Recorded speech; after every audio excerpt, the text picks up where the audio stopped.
When we're a thing of history, who, or specifically what, will survive? These are the animals who will outlive us all: cockroaches. Anyone can tell you that cockroaches are pretty durable animals, but we bet you didn't know the extent of just how much. For a pretty good while there, they can live after being decapitated. That can be up to several weeks. Oh, really? Or basically as long as it takes to die of thirst and starvation.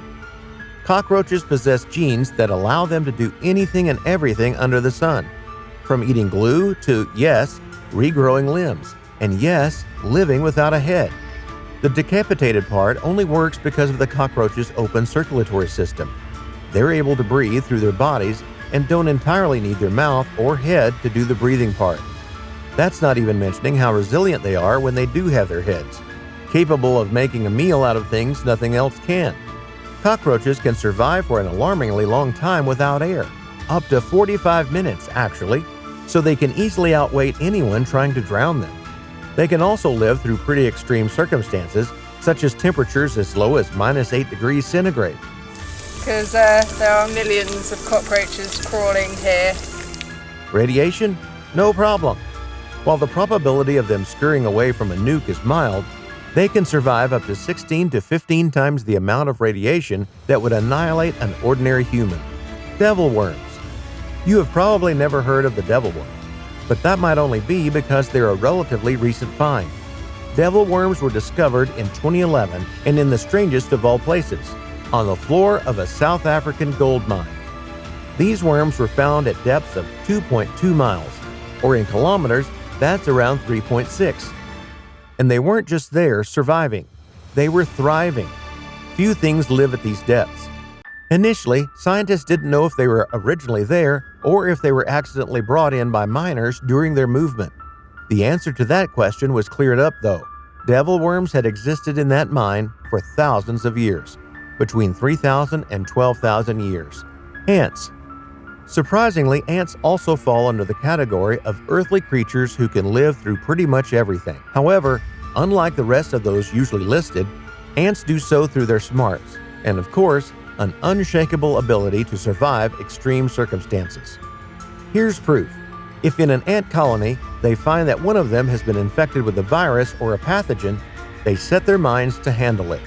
If they can't stop the infection, they actually kill the infected ant to keep the infection from spreading, successfully ending the spread of the disease. There is also the fact that, compared to their size, ants are some of the strongest animals in the world.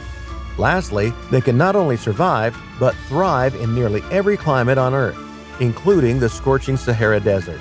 Scorpions. From deserts to forests, from mountains to your home, scorpions can live in pretty much every climate there is. According to National Geographic, scorpions can even survive being frozen. These winter soldiers have been frozen overnight and live to tell the tale. In fact, come the day after being thawed out, they spring back to life as if nothing had happened. They have cockroaches beat when it comes to metabolism, though. Scorpions can survive on little to no food for long amounts of time. By dramatically slowing down their metabolism rate, their bodies can live on just one insect for a whole year. Tardigrades. And then we have the one animal who will outlive us all, and probably all of the previously mentioned animals, the tardigrade. What you're looking at, this 8-limbed creature, it belongs to a class of microscopic animals who are more alien than they are of this earth. You can find them across all 7 continents and in the deepest part of every ocean. One of the first questions that popped into scientists' heads was, how much can they survive? But they never expected what the answer was going to look like. Spoiler alert, the answer is space. In 2007, a European team sent several tardigrades on a trip through the Great Abyss. On the outside of a rocket, they orbited the Earth for a total of 10 days. When they returned home, an astonishing total of 68% of them had survived, a radically larger percent probably than anything else on Earth.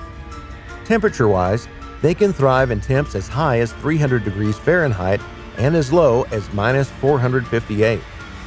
Most tardigrade species live in water, but you have those who roam lands. Most likely, where there's moss, there is a tardigrade hanging around.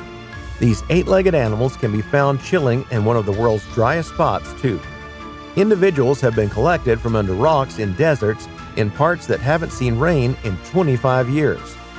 When they're in a collectively hostile environment, such as an unbearably dry one, tardigrades dry up as well. They enter a shriveled up state called desiccation, in which they slow their metabolism to 0.01% of its speed. At the first drop of water, like a sponge, they spring back to life. Check out this video. It's specially selected for you. You'll like it.